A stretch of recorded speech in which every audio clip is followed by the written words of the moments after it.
Hi everyone! Today I'm going to be going over part 1 of 2 videos that will show you the process of how to grow a variety of tomatoes. Now I have selected a variety of organic tomato seeds, which is made by Seed of Change. And then I also purchased some from Etsy, which is from Eco Seed Bank. I've purchased from them a couple times on a variety of seeds and I was quite satisfied. So let's get started. The variety of seeds that I'm going to be starting to plant would be Wisconsin tomatoes, Chadwick cherry tomatoes, Martian giant tomatoes, San Marzano tomatoes, Cherokee purple tomatoes, red cherry tomatoes, and then from the Eco Seed, I'm going to be planting some large beefsteak tomatoes, and then as well with some tomato Rudderberg tomatoes. So right now I'm going to be planting the seeds. I've chosen to use 2 containers for 1 packet, and I'm going to be giving away some to a family, so I decided to make a little extra with the 2 containers.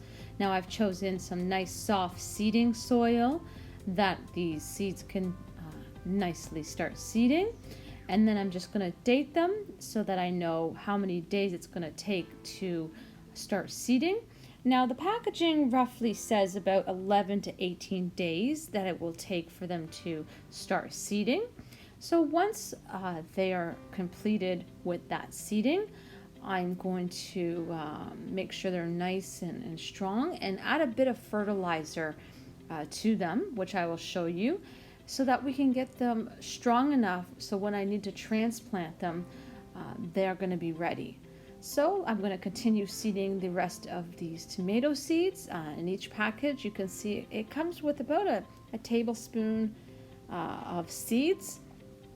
And you don't need to put a lot in each container, just a little bit in each slot. And then once they start seeding, I'm going to show you what that looks like. It's been about 16 days now, and I'm quite happy. All of the variety of tomatoes from the Seed of Change and from the Eco Seed Bank have started to seed. They're about an inch to 2 inches high. Some of these sections still need to grow a little bit, but as you can see, most of the seeds that I have put into my soil, because it's nice and soft, were able to start off with the seeding. So it's been about 16 days, and then once I let them grow a little longer, I'm going to fertilize them so that we can get the roots nice and strong for when we need to put them into the ground. They're going to be able to transition nicely. So once a few days pass, I'm going to probably give it maybe a week extra so that it get nice and tall. And then I'm going to show you the fertilizer that I'm going to use and how to apply it.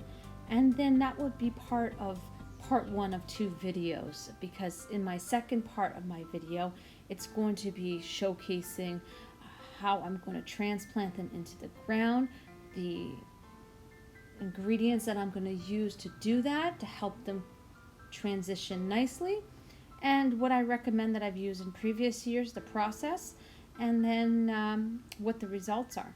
So once they're ready to fertilize, I will show you what that looks like. It's been about another week that I have had my seedlings inside of my greenhouse, and they're getting nice and tall. They're strong and healthy, and I'm just going to now start fertilizing them with a bit of organic fertilizer. Now, a lot of people have used a liquid fertilizer. I'm going to be using an organic granule, so I want to make sure when I apply this onto the seedlings I have here that I'm going to avoid the green leaves. So it's just a little granules. I'm going to get about a palm handful, and I'm just going to gradually add them into the soil area of my seedlings. And then once I have added them into the soil, I'm going to be adding some water so that it can seep into the soil. Now the granules is a slow release, and that's why most people have recommended a liquid, because a liquid is it goes into the soil a little faster, but I'm okay with that. So we're going to do a nice granule on all of them, and then I'm going to wait a little while for the transplanting. I want them to get nice and big and full and strong, so that when I transplant them, I don't want them to be able to die off and not be strong enough. So once I'm finished this process and they're ready to go in the ground, please visit for our second portion of this video, which will be part 2, which will focus on the transplant of the seedlings, which hopefully by then is the tomato plant.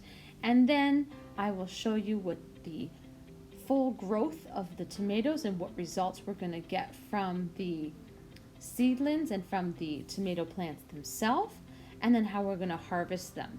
See Daisy, my little girl there, she likes to help out. I guess she likes the scent of the fertilizer, but I want to keep her away from that because I just don't want her to feel ill if she decides to eat. She's trying to eat it right now, but I'm going to now finish it off by watering all of my plants here.